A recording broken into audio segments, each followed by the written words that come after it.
ঈদের আনন্দ উদযাপনে মিরপুরে জাতীয় চিড়িয়াখানা ও বোটানিক্যাল গার্ডেনে প্রতিদিন যাচ্ছে হাজারো দর্শনার্থী। তবে সড়কে অব্যবস্থাপনা ও বিশৃঙ্খলার কারণে ব্যাহত হচ্ছে যান চলাচল। এর ফলে সৃষ্টি হচ্ছে দীর্ঘ যানজটের। এতে আনন্দের চেয়ে বড় হয়ে উঠছে দুর্ভোগ ও ভোগান্তি।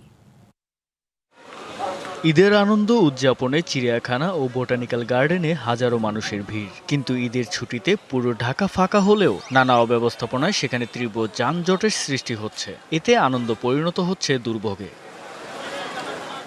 চিড়িয়াখানা অভিমুখী সড়কে সারি সারি গাড়ি, রাস্তার মাঝেই চলছে যাত্রী ওঠানামা, আবার রাস্তা দখল করে বসেছে রকমারি দোকান। এর ফলে ব্যাহত হচ্ছে যান চলাচল। রাইনখোলার ঢাল থেকে এখানে আসতে লাগছে 25 মিনিট, যেখানে আসা যায় 5 মিনিটে। আমরা যেখানে আসছি সবাই মিলে, পরিবার মিলে, মানে জামু যে এই যাওয়ার কোনো সিস্টেম নাই। প্রায় 30 মিনিট উপরে আমরা আটকে আছি। সড়ক দখল করে বাস পার্কিং, দোকান, এলোমেলো ইউটার্ন ও বিশৃঙ্খল যান চলাচলে সৃষ্ট দুর্ভোগে অতিষ্ঠ দর্শনার্থী। আমরা বের হয়েছি সেই হচ্ছে নামাজের পর 2টার সময়, এখন বাজে 5:30 অলমোস্ট।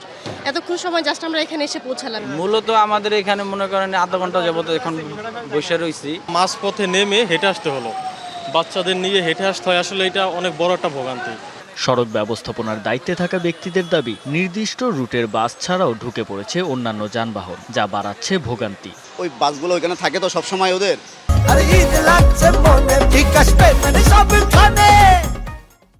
এখন এটা আসলে ট্রাফিক আইন কি বা এটা ওনারা কি পারমিশনে রাখে এটা তো আর সঠিক জানি না। ওইটা ওইভাবে ওইখানে রাখার কারণেও একটা জ্যাম সৃষ্টি হয়। লোকাল গাড়িগুলি অন্য অন্য গাড়ি ঢোকার কারণে এই জায়গাটা প্রচুর জ্যাম হয়ে যায়।